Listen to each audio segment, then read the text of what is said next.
আমি বারবার বলেছি যে দেশনেত্রী বেগম খালেদা জিয়া ওনার প্রাপ্য ডিগনিফাইং এন্ড অব লাইফ, এবং ওনার মৃত্যু নিয়ে নাটক আর চলমান থাকা উচিত নয়। আমি বলেছিলাম যে ভেন্টিলেটরের নাটক বন্ধ করা উচিত। তারেক রহমান দেশে এসছে, ভালো, দেশকে ভালো করার, দেশকে মব মুক্ত করার অঙ্গীকার যদি তার থেকে থাকে ভালো। দেশে যদি বহুদলীয় গণতন্ত্র প্রতিষ্ঠা সত্যি তার লক্ষ্য থাকে ভালো।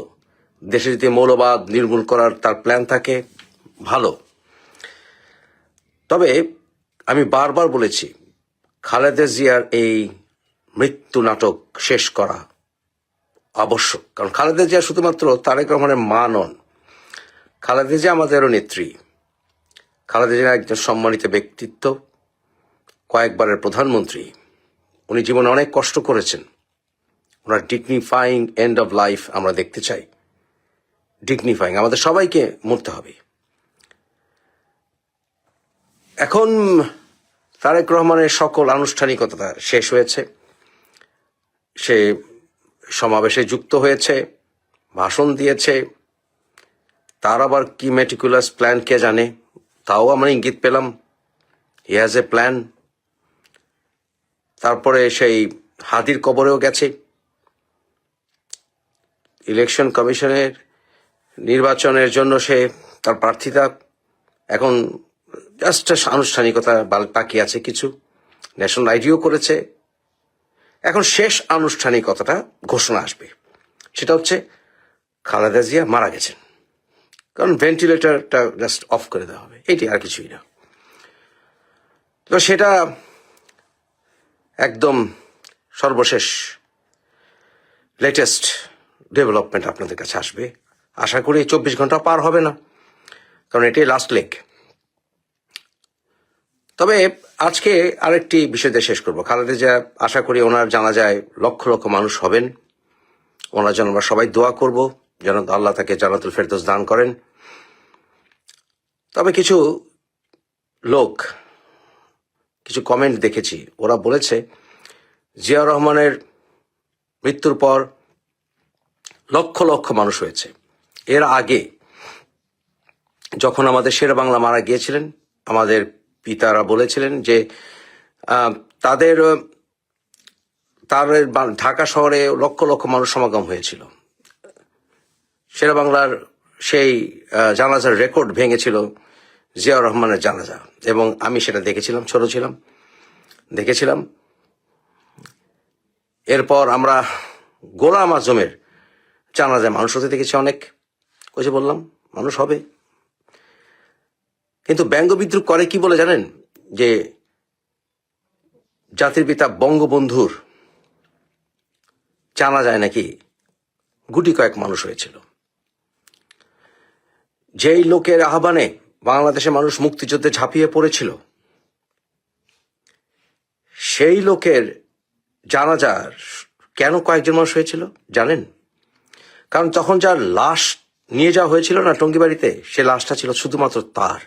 কখনো প্রশ্ন করেছেন যে কেন তার পরিবারের সবাইকে ঢাকায় এবং তাকে টঙ্গিপাড়া কবরস্থ করা হয়েছে কেন?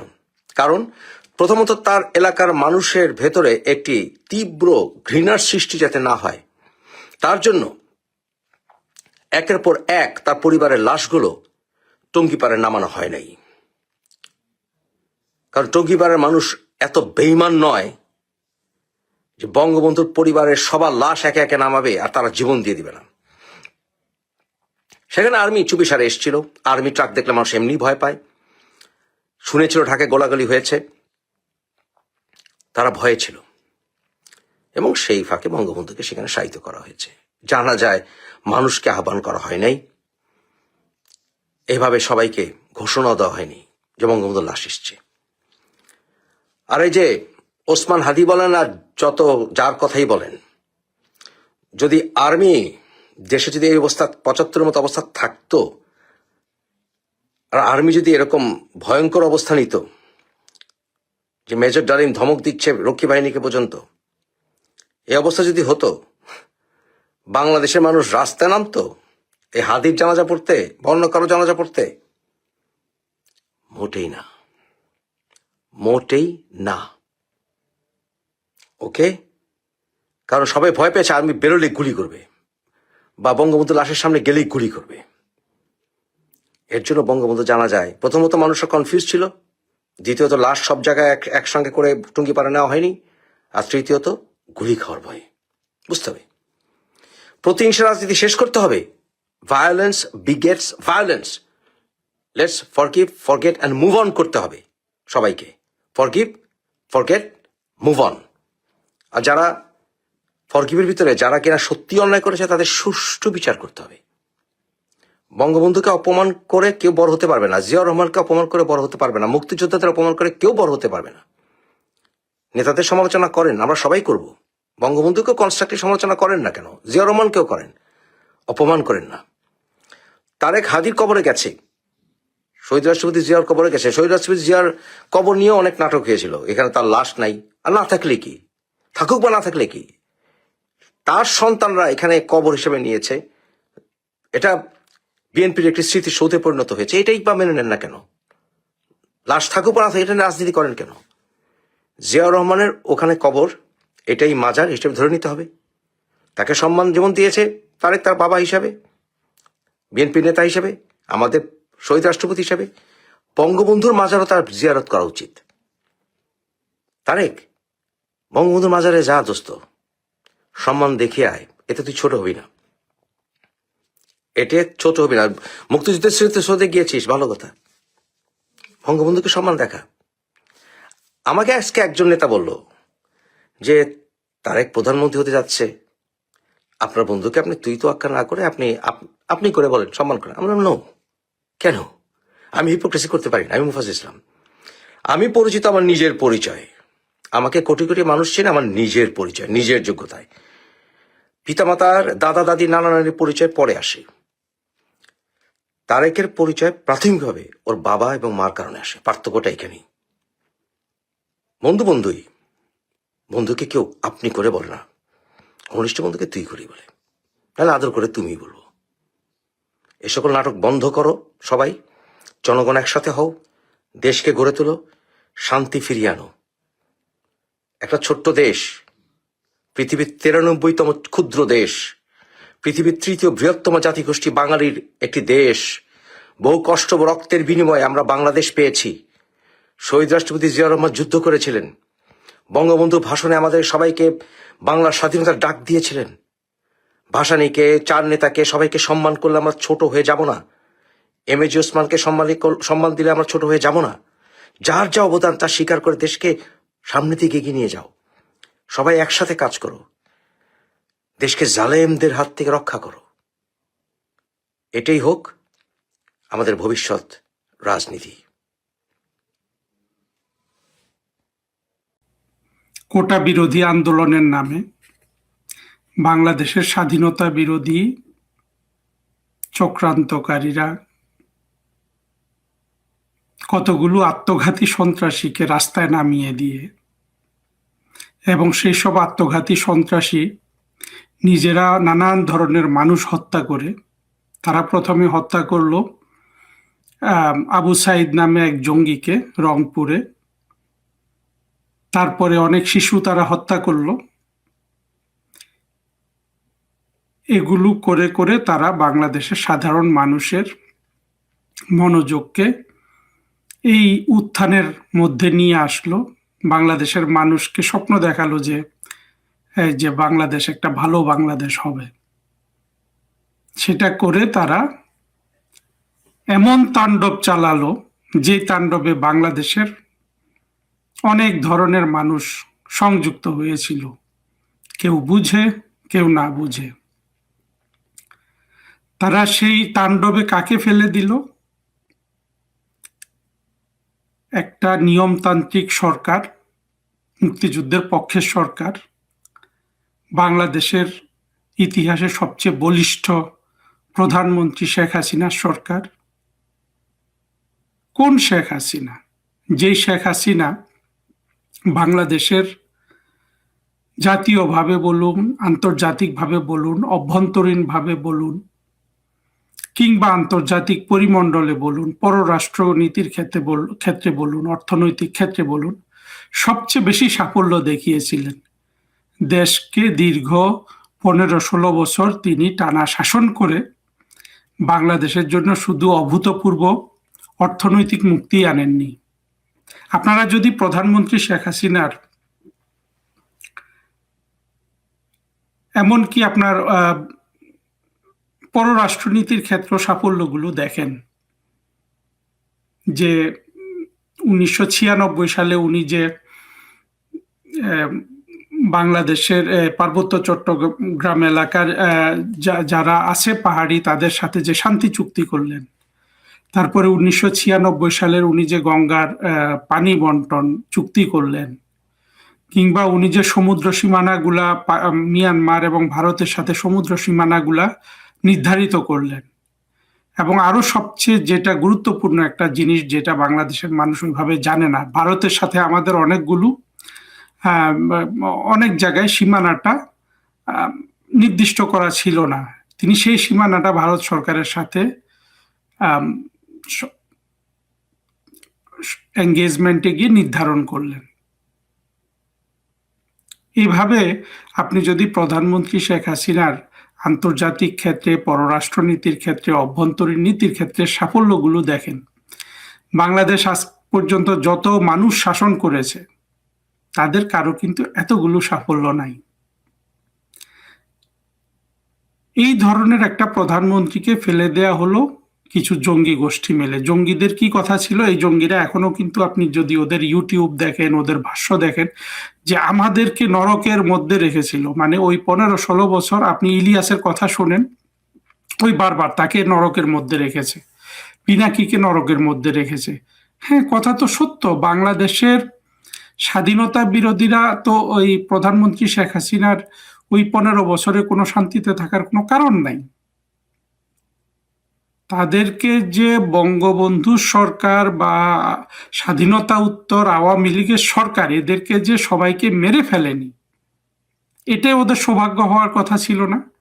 কিন্তু কালক্রমে এরা জাতির উপর এমনভাবে গেঁথে গিয়েছিল যে ওরা এখন আবদার করা শুরু করেছে যে আমাদের জীবনকে তারা অতিষ্ঠ করে ফেলেছিল। অথচ শেখ হাসিনা কিন্তু কিছুই করেনি। শেখ হাসিনা শুধু মুক্তিযুদ্ধের পক্ষে বাংলাদেশটাকে গড়ছিলেন, আর ওদের তো সেটা সহ্য হবে না। যা হোক, এই সরকারটাকে তারা ফেলে দিল।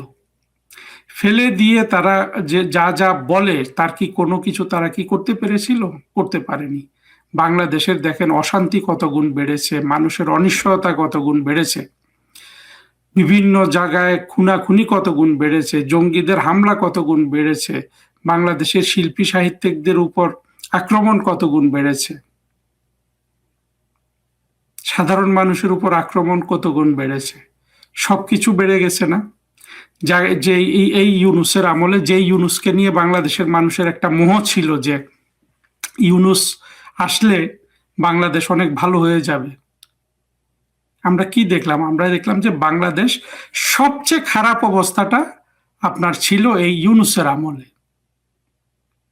আমরা যদি শুধু এই কথাটুকু মনে রাখি যে বাংলাদেশের মানুষ যেটা বিশ্বাস করত যে সবচেয়ে ভালো চালাবে ইউনুস, এবং প্র্যাকটিক্যালি যখন দেখা গেল যে ইউনুস সবচেয়ে খারাপ চালিয়েছে, এইখান থেকে বাংলাদেশের মানুষের শিক্ষা নিতে হবে না?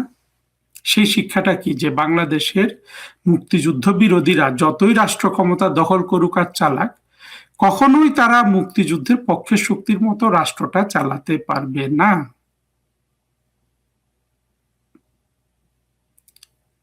কিন্তু বাংলাদেশের মানুষ এই জঙ্গিগুলোকে তারা বুঝতে পারেনি। এই জঙ্গিগুলোর মধ্যে কারা ছিল? জামাত কর্তৃক ছেড়ে দেয়া অনেকগুলো আত্মঘাতী জঙ্গি, সেটা না? এই আত্মঘাতী জঙ্গিগুলা যেগুলো পরবর্তীতে এনসিপি করলো, কেউ ইনকিলাব মঞ্চ করলো, এই যে হাদি, যে একেবারে আপনার ক্রুডো একটা জঙ্গি, যে শুধু তার অনেকগুলা ভিডিও আমি দেখলাম হাদির, যে সে শুধু মরে যেতে চায়, সে শুধু মরে যেতে চায় আর মরে যেতে চায়। আর কি পরিমাণ গালাগালি, আর কি উচ্ছৃঙ্খলতা! কি নিষ্ঠুরতা এই হাদি নামক জঙ্গিটির কণ্ঠে। তারপরে এনসিপির যে জঙ্গিগুলা, আপনি যদি হাসনাত, সার্জিস, এদের নিষ্ঠুরতা, এদের বাড়াবাড়ি, এদের বেয়াদবি দেখেন, আপনার কি মনে হবে? আজকে যে জিনিসটা আসলে মূলত কথা বলবো সেটা হলো যে এই যে এনসিপিটা যে এখন ভেঙে গেল, এটাকে কেউ কিংস পার্টি বলেছে ইত্যাদি বলেছে, আজকে কিন্তু যারাই 2024-এর আপনার এই জঙ্গিদের সাথে গেছে, এই জঙ্গিদের সাথে এই জঙ্গিগুলোকে সবচেয়ে বেশি শক্তিশালী করেছে কারা জানেন? পাকিস্তানি সেকুলার মুসলমানরা। বাংলাদেশের পাকিস্তানি সেকুলার মুসলমানদের প্রতিনিধিত্ব কারা করে? ইউনুস করে, ডক্টর কামাল হোসেন করে, সারা হোসেন করে, মতি, প্রথম আলো, ডেইলি স্টারের মতি মাহফুজ করে, নুরুল কবির এদের এদের এদের প্রতিনিধিত্ব করে, প্রথম যে তৃতীয় মাত্রার জিল্লুর এদের প্রতিনিধিত্ব করে। আপনি কে করে না? এই বাংলাদেশে বর্তমানে সলিমুল্লাহ খান এদের প্রতিনিধিত্ব করে, ফরহাদ মজার এদের প্রতিনিধিত্ব করে, এবং এই বর্তমানে এই ইউনুসের জঙ্গিতন্ত্রে, ডাকাততন্ত্রে যতগুলো লোক বিভিন্ন আপনার সরকারি প্রতিষ্ঠান দখল করে আছে, এরা সবাই কিন্তু পাকিস্তানি সেকুলার মুসলমান অথবা জামাতের জঙ্গি। এবং এদেরই উত্তরসূরি হলো বিএনপি বা এদের একটা জুনিয়র, এই কোয়ালিশনের জুনিয়র পার্টনার আর কি। আমরা ঘুরে ফিরে ওই জঙ্গিগুলার কথা আলোচনা করি। দেখেন, যখন এই জঙ্গি উত্থানটা হয় তখন থেকে শুরু করে গত 1 বছর, সোয়া বছর, 1.5 বছর, এই যে লোকগুলার নাম বললাম, সিরাজুল ইসলাম চৌধুরী বলতে পারেন, আবার ইদানিং দেখলাম যে নাটক করে আবুল হায়াত, এই লোকটাকে শেখ হাসিনা দিল, 21শে পদক দিল, সেও স্বাধীন হয়েছে। আমার ধারণা এই আবুল হায়াত হয়তো বা ইন্ডিয়া থেকে এসে, যারা ইন্ডিয়া থেকে যেসব মুসলমান পাকিস্তান পাওয়ার লোভে বাংলাদেশে এসেছিল, এরা সবাই কিন্তু পাকিস্তানের স্বপ্নে এখনো বিভোর। এরা বাংলাদেশে সর্বনাশ করে ছেড়েছে এই জঙ্গিগুলোকে। আপনার বিভিন্নভাবে এদেরকে এদেরকে অনেক সুনাম করেছে। আমরা দেখেছি যে নুরুল কবির থেকে শুরু করে এই যে ছেলেরা মারা গেছে, শিশুরা মারা গেছে, মানে এদেরকে মানে কি পরিমাণ আদর এই আত্মঘাতী জঙ্গিগুলাকে, আর এরা কি পরিমাণ বেয়াদব হয়ে গেছে। কিন্তু দেখেন, শেষ পর্যন্ত আমরা যেটা অনুভব করেছিলাম সেটাই হলো, এই জঙ্গিগুলো এসে জামাত শিবির থেকে আজকে যখন দেখছে যে এদের সব ধরনের বুজরুকি বের হয়ে গেছে, এরা আবার কিন্তু জামাতে চলে গেছে এবং জামাত এদেরকে বিভিন্ন জায়গায় আপনার করছে। এবং এদের মধ্যে যারা চালাক চতুর, এগুলা বিদেশেও চলে যাবে, পালিয়ে যাবে। কারণ এগুলা সবই কিন্তু এসেছিল হাদির মতো, আবু সাইদের মতো মরে যাওয়ার জন্য। কিন্তু এরা এমন একটা সোনার খনি এর মধ্যে পেয়ে গেল যে 4-5 হাজার 10,000 কোটি টাকা এক একজন মালিক হয়ে গেছে। এখন এই টাকার লোভে পড়ে ওদের যে চির আকাঙ্ক্ষা যে মরে যাওয়া, কেউ যাতে ওদেরকে মেরে ফেলে, শহীদ করে ফেলে, সেইখান থেকে বের হয়ে এখন এরা দুনিয়ার লোভে পড়ে গেছে। কিন্তু মেটিকুলাস ডিজাইন বলুন আর যাই বলুন, এই জিনিসটা দেখুন, এই জঙ্গিগুলাকে সামনের সারিতে ঠেলে দিয়ে জামাত পেছনে চলে গেল এবং বিভিন্ন জঙ্গি বা স্বাধীনতা বিরোধী বিভিন্ন সংগঠন কিন্তু পেছনে চলে গেল। এদেরকে দিয়ে পুরো 1 বছর জাতির সামনে নাটক করালো এবং পাকিস্তানি সেকুলার মুসলমানরা এদেরকে প্রমোট করতে থাকলো। নুরুল কবির বলুন, এইভাবে যত আছে আর কি, এদের নাম আর কত নিব, মতি, মাহফুজ, এই লোকগুলা এদেরকে প্রমোট করতে থাকলো। আর এরাও কিন্তু চিরাচরিত নিয়মে যেভাবে মানুষকে আকৃষ্ট করা যায় সেইভাবে কিন্তু ওরা প্রথমে ওদের চেহারাটা দেখালো। সেটা কি? এদের সাথে এক ঝাঁক তরুণীকে নিয়ে আসলো, একদম আপনার পাক্কা বন্দোবস্ত চেহারা। অর্থাৎ আপনার একটা সিনেমাতে যখন সিনেমা করেন, নাটক করেন, যাই করেন, মানুষ, সাহিত্য, সবকিছুই তো কোনো না কোনো ফরম্যাটে একটা যৌনতার প্রদর্শনী বা যৌনতা দিয়ে মানুষের দৃষ্টিকে আকর্ষণ করা, মনকে আকর্ষণ করা। ওরা সরাসরি ওদের চাকচিক্য বাড়ানোর জন্য এবং তরুণ পুরুষ, বিশেষ করে তরুণ থেকে শুরু করে সব বয়সের পুরুষের সেই যে তাদের যে প্রাকৃতিক যে আপনার রেসপন্স হয়, সেই রেসপন্সটাকে উদ্দীপ্ত করার জন্য এই যারা বলুন, আরো কি কি নাম আছে, এই মেয়েগুলাকে নিয়ে আসলো সামনে, 4-5টা মেয়েকে। কি অদ্ভুত একটা ডিজাইন না? কিন্তু দেখেন যেই লোকগুলা এই সন্ত্রাসীগুলার প্রশংসা করলো, এরা রাষ্ট্রকে উদ্ধার করে ফেললো, এই ধরনের কথাবার্তা বলল, আজকে 1 বছরের মধ্যে যখন এদের সব ধরনের ষড়যন্ত্র বের হয়ে গেছে, এদের সব ধরনের অপকর্ম বের হয়ে গেছে, এবং এদের একমাত্র উদ্দেশ্য ছিল যে বাংলাদেশের স্বাধীনতার পক্ষের শক্তি আওয়ামী লীগকে পরাজিত করে একটা জঙ্গিবাদী রাষ্ট্র কায়েম করা, সেটা যখন সব বিষয় পরিষ্কার হয়ে গেছে, তাহলে যারা এই জঙ্গিগুলোকে এতদিন প্রশংসা করলো, আজকে সেটা কি তাদের লজ্জা না? এটা নুরুল কবিরের লজ্জা না? সলিমুল্লাহ খানের লজ্জা না? এটা কি যে লোকগুলা সিরাজুল ইসলাম চৌধুরী বলুন, সে আবুল হায়াত বলুন, কিংবা যারাই এই প্রশংসাগুলা করেছে, এটা কিন্তু তাদের লজ্জা না? অথচ দেখেন এই পাকিস্তানি সেকুলার মুসলমানগুলা আমাদের সমাজে বিরাজমান থাকায় আমরা বাংলাদেশটাকে কোনোভাবেই টেনে তুলতে পারছি না। যখনই একটা ভালো কিছু হয়, এরা জঙ্গিদের সাথে চলে যায় এবং স্বাধীনতার পক্ষের শক্তিকে ফেলে দেওয়ার জন্য এরা আঁতাত করে, এরা বিভিন্ন ধরনের ফন্দি বিগির করে, এরা তাদেরকে প্রমোট করে, এদের পত্রিকা আছে, এদের কথা বলার যোগ্যতা আছে, এদেরকে মানুষ আপাতভাবে শিক্ষিত মনে করে। তারা কিন্তু বারবার ধরে ধরে বাংলাদেশটাকে আপনার কিন্তু পেছনে নিয়ে যায়। সেই পেছনে নেওয়া কি হলো? এখন তারা তারেক রহমানকে নিয়ে আসে, বিএনপিকে নিয়ে আসে, বিভিন্ন ধরনের হচ্ছে, ইলেকশন হবে, তারেক রহমান ক্ষমতায় আসবে বা জামাত এবার ক্ষমতায় আসে, আপনারা দেখবেন বাংলাদেশের কিন্তু সেই যে দুর্ভোগ, যে মানুষের যে অর্থনৈতিক দুর্দশা, মানুষ যে আরো গরিব হয়ে যাওয়া, সেটা কিন্তু কোনোভাবেই কাটবে না। অর্থাৎ মানুষ 2001 থেকে 6 সালে বিএনপির যে শাসন, সেই শাসনটা এখন ফিরে এসছে। সেই শাসনে আমরা কি দেখেছিলাম? সেই শাসনে আমরা সবচেয়ে সাভেজ একটা কাজ দেখেছিলাম 21শে আগস্টের গ্রেনেড হামলা 2004 সালে। বাংলাদেশের মানুষ কিন্তু কখনো আমরা বুঝাইতে পারলাম না যে 2001 সালে তারেক রহমান সাহেবের সাম্রাজ্যে যেই পরিমাণ মানবাধিকার ক্ষুণ্ণ হয়েছিল 2004 সালের 21শে আগস্ট একদিনে, শেখ হাসিনা সরকারের 16 বছরের সব মানবাধিকার লঙ্ঘনকে এক জায়গায় করলে ওইটার চেয়ে পাল্লায় কিন্তু এটা হালকা হবে। অর্থাৎ তারেক রহমান সাহেবের সাম্রাজ্যে একদিনের মানবাধিকার লঙ্ঘন শেখ হাসিনার 16 বছরের মানবাধিকার লঙ্ঘনের চেয়ে অনেক ভারী। কিন্তু বাংলাদেশের মানুষদের আমরা হয়তো এগুলো বুঝাতে পারিনি, এই তথ্যগুলো বাংলাদেশের মানুষকে কিন্তু আমরা দিতে পারিনি। সেই তারেক রহমানের 2001 থেকে 6 সালে কি ছিল? বাংলাদেশ হয়েছিল পর 5 বার বিশ্বের মধ্যে 1 নাম্বার দুর্নীতিগ্রস্ত দেশ। বাংলাদেশের অর্থনীতি ছিল স্থবির, কোনো জায়গায় কিন্তু কোনো উন্নতি ছিল না। আর সমাজে নানান ওই যে জঙ্গিবাদের উত্থান তো ছিলই, সেই সাথে আপনার ওই যে বাংলা ভাইয়ের উত্থান ইত্যাদি ইত্যাদি। সেই জায়গাটা এখন আবার নতুন করে বাংলাদেশে শুরু হবে। আপনারা আমাকে বলতে পারে যে না, তারেক রহমান এখন অনেক ম্যাচিউর হয়েছে, এখন একটা ভালো শাসন দিবে। না, উনি চাইলেও দিতে পারবে না। কেন দিতে পারবে না জানেন? কারণ ওনার তো গোড়ায় গলদ নিয়ে কোনোদিন কোনো ভালো কিছু করা যায় না। গোড়ায় গলদটা কি জানেন? সেটা হলো উনি একটা মুক্তিযুদ্ধ বিরোধী শক্তির প্রতিনিধিত্ব করে। আমাদের মুক্তিযুদ্ধের পক্ষের আর বিরোধী শক্তিটা আমরা মোটা দাগে ওই 2টা আইডিওলজি আমাদের চেতনা দিয়ে কিন্তু আমরা পার্থক্য করি। একটা হলো কি ধর্মনিরপেক্ষতা, আর একটা হলো অসাম্প্রদায়িকতা। এই ধর্মনিরপেক্ষতা আর অসাম্প্রদায়িকতা তো তারেক রহমান সাহেব আত্মস্থ করেননি।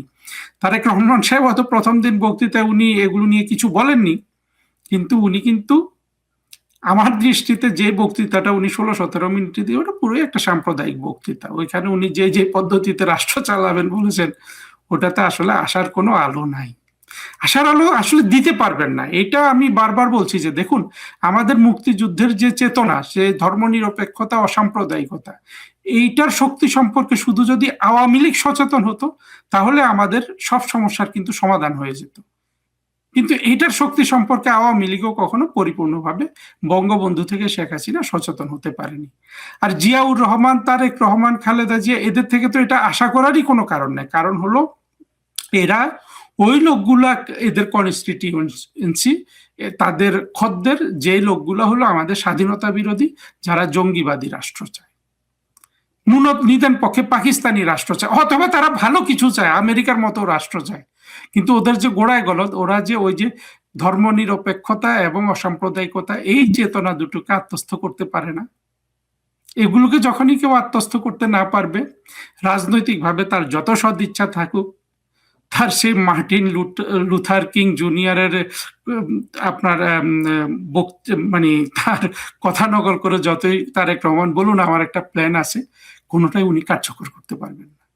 60 বা 61 বছর বয়সী তারেক রহমান আর কখনো আমাদের মুক্তিযুদ্ধের অসাম্প্রদায়িক চেতনা, ধর্মনিরপেক্ষ চেতনা, সেটা তিনি আত্মস্থ করতে পারবেন না। তিনি সেই আলোকে অনেক সচেতনভাবে রাষ্ট্র চালাইতে চাইলেও জামাত কিন্তু তাকে মেরে ফেলবে, হেফাজত তাকে মেরে ফেলবে। অর্থাৎ তারেক রহমান কখনোই বাংলাদেশের জন্য সমাধান নয়। আজকে আমি এই কথা বলছি, আপনারা হয়তো হাসবেন কেউ কেউ যে না তারেক রহমান একটা কিছু দেখিয়ে দিবে, না, দিতে পারবে না। কারণ হলো যে মূল জায়গাটা যদি আপনার শক্তি না থাকে, আপনার নীতিটা যদি সঠিক না হয়, যুক্তিটা যদি সঠিক না হয়, সেখান থেকে আপনার গভর্নেন্স বলুন বা শাসন বলুন, সুশাসন বলুন, সেগুলা আসবে না। সেখানে তো অনেক ধরনের আপনার কি বলবো যে অভাব রয়ে গেছে, সেখানে আপনার অনেক ধরনের সৃজনশীলতার অভাব রয়ে গেছে। তারেক রহমান শুধু যদি উনি ক্ষমতা পরিচালনা করেন বাংলাদেশের, উনি আর একটা স্থবির সময় বাংলাদেশকে দিবেন। সাথে যে এখন যে অশান্তিগুলো চলছে, ওই যে 2 দিন আগে জেমসকে পিটিয়ে বাইর করে দিল, কোনো এক জায়গা থেকে গান গাইতে গিয়েছিল, এরপরে একটা মাদ্রাসায় বোমা ফুটলো 2 দিন আগে, এইগুলোই চলতে থাকবে নিরন্তর ভাবে। ভারতের সাথে সম্পর্কের উন্নতি হবে না, কারণ ভারতের সাথে সম্পর্ক উন্নতি করলে তো আপনার বাংলাদেশের মানুষ তো এর মধ্যে বাংলাদেশ, বিশেষ করে ভারত এবং আওয়ামী লীগের সম্পর্কে যত ধরনের কথা বলা হয় সবগুলা মিথ্যা এবং সবগুলা বাংলাদেশের মানুষ বিশ্বাস করে। বিশ্বাস না করলেও সেগুলোতে সে উদ্দীপ্ত হয়, অর্থাৎ সে ভারত এবং হিন্দুদের ঘৃণা করবেই। সারা বিশ্বের মুসলমান যে মানুষের প্রতি ঘৃণা বাদ দিয়ে দিছে, সেই শিক্ষা বাংলাদেশের মুসলমানদের আমরা স্বাধীনতা বিরোধীদের সমাজে এমন প্রবল ভাবে অবস্থানের কারণে আমরা কিন্তু সেই অবস্থাটা তৈরি করতে পারিনি। বাংলাদেশের মুসলমানদেরকে ঘৃণা থেকে দূরে সরাতে আমরা পারিনি। ফলে যেটা হবে, বাংলাদেশ একটা স্থবির সময় কাটাবে। কিন্তু এর মধ্যে কিন্তু প্রমাণিত হয়ে গেছে যে এই জামাত জঙ্গি যত ধরনের নাটক বাংলাদেশের সাথে করেছে, এনসিপিকে সামনে নিয়ে এসে এমন ভাব দেখিয়েছিল যে এগুলো আত্মঘাতী জঙ্গি নয়, এগুলা মাটির গর্ভ থেকে উঠে এসে আজকে কিন্তু আত্মঘাতী জঙ্গিরা তাদের ঘরে ফিরে গেল। মেয়েগুলা বিভিন্ন জায়গায় চলে যাবে, যেগুলাকে শুধু যৌনতার প্রদর্শন হিসাবে সমাজের পুরুষদের আকৃষ্ট করার জন্য, আকৃষ্ট বলতে সরাসরি না, নানান ধরনের আকৃষ্ট, নানানভাবে আকৃষ্ট করা যায়, সেগুলো আকৃষ্ট করার জন্য এরা পরিবেশন করেছিল। ওদের হয়তো সার্থক হওয়ারও, মানে সফল হওয়ারও একটা উচ্চাশা ছিল, কিন্তু সব কিন্তু ধ্বংস হয়ে গেছে। ধ্বংস হয়ে গেছে কেন জানেন? আত্মঘাতী জঙ্গিরা কখনো কোথাও চূড়ান্ত সাফল্য পায় না। তারা একটা প্রজ্ঞাবিহীন একটা ভালো সরকারকে ফেলে দিতে পারে, যেভাবে তারা শেখ হাসিনা সরকারকে ফেলে দিয়েছিল, কিন্তু তারা কোনো কিছু সৃষ্টি করতে পারে না। এই জঙ্গিগুলো আপনি দেখবেন, এই জঙ্গিগুলো যদি সত্যিকারে পালিয়ে না যায়, জঙ্গি বলতে আমি একেবারে ইউনুস থেকে সবাইকে বলছি, এদেরকে কিন্তু বাংলাদেশের ইতিহাস তাড়া করবে। সেই বঙ্গবন্ধুর 32 নম্বরের বাড়ি, যেটা পরবর্তীতে জাদুঘর তৈরি করা হয়েছিল, বাংলাদেশের একেবারে একটা উৎকৃষ্ট, এই বাংলাদেশে তো ভালো কোনো জাদুঘর নাই, এটা ছিল একটা ভালো একটা জাদুঘর, ছোট, খুবই ছোট, একেবারে আপনার বুটিক বলা যায় যেটা ইংরেজিতে, কিন্তু এটা একটা সেরা জাদুঘর ছিল, বিশেষ করে আমাদের মুক্তিযুদ্ধের জন্য। সেটা ধ্বংস করে দিল। বঙ্গবন্ধুর বিভিন্ন ধরনের ভাস্কর্য ভেঙে ফেললো, বঙ্গবন্ধুর চিহ্ন মুছে দিতে চাইলো, আপনার মুক্তিযুদ্ধের চেতনাকে রিসেট বাটন চেপে এরা ধ্বংস করে দিতে চাইলো। এই অপরাধগুলো এদেরকে তাড়া করবে, এতটাই তাড়া করবে যে এরা জীবনে যেখানেই থাকুক এরা একজন অপরাধীর জীবন যাপন করবে। বাংলাদেশে থাকলে, বাংলাদেশে যখন মুক্তিযুদ্ধের পক্ষে শক্তি ফিরে আসবে, এদের কি অবস্থা হবে তো বুঝতেই পারছেন। স্বাভাবিকভাবে যদি এদের বিচার করা হয়, প্রত্যেককে কিন্তু ফাঁসির দড়িতে ঝুলতে হবে এদেরকে। ফলে এরা কখনো আর স্বাভাবিক জীবনে ফিরে আসতে পারবে না। দেশের সাথে, দেশের স্বাধীনতার সাথে, মুক্তিযুদ্ধের চেতনার সাথে, যে কোনো দেশের মুক্তিযুদ্ধের সাথে বেইমানি করা, এইটা সেই দেশ সহ্য করে না। বাংলাদেশের মুক্তিযুদ্ধের চেতনা তো আসলে কিছুই নেই। আওয়ামী লীগ তো এটা কখনো আন্তরিকভাবে গ্রহণই করেছে বলে আমরা মনে করি না। তারপরেও দেখেন মুক্তিযুদ্ধের চেতনাটা এতটাই শক্তিশালী যে জঙ্গিরাও মুক্তিযুদ্ধের কথা বলে। জামাতও মুক্তিযুদ্ধের কথা বলে, বিএনপিও মুক্তিযুদ্ধের কথা বলে, কারণ এর একটা ইনহেরেন্ট শক্তি আছে। সেই শক্তি আমাদের বিজয় দেখিয়েছে এবং আমাদের সৌভাগ্য যে আমাদের মুক্তিযুদ্ধের চেতনার সাথে যুক্তি আছে। যুক্তিটা হলো ধর্মনিরপেক্ষতা আর অসাম্প্রদায়িকতা। এই পক্ষটাই জিতবে। বাকি পক্ষ বাংলাদেশকে অধিকারে রাখতে পারবে, কিন্তু কিসের বিনিময়ে? এর সকল ধরনের উন্নতির বিনিময়ে, সকল ধরনের আপনার বিকাশের বিনিময়ে। অর্থাৎ বাংলাদেশ যতদিন এই স্বাধীনতা বিরোধী চক্র হলো যারা 24-এ শেখ হাসিনা সরকারের বিরুদ্ধে কোয়ালিশন করেছিল। যদিও জামাত জঙ্গিরা এর সিনিয়র সদস্য, তারেক রহমান সাহেব এবং তার দল কিন্তু এদের সবচেয়ে বেশি আপনার পেশি শক্তি দিয়েছিল সেই সময়। এই কোয়ালিশনটা বাংলাদেশ যতদিন ধরে রাখবে ততদিন বাংলাদেশ একটা স্থবির সময় কাটাবে, অশান্তির সময় কাটাবে। বাংলাদেশের সাথে অলরেডি কিন্তু পৃথিবীর সব দ্বার বন্ধ হয়ে আছে, এই দ্বার আর কখনো খুলবে না। এই অবস্থায় আমরা শুধু দেখব পেছন থেকে যে তারেক রহমান বাংলাদেশকে কত দূর নিয়ে যেতে পারে।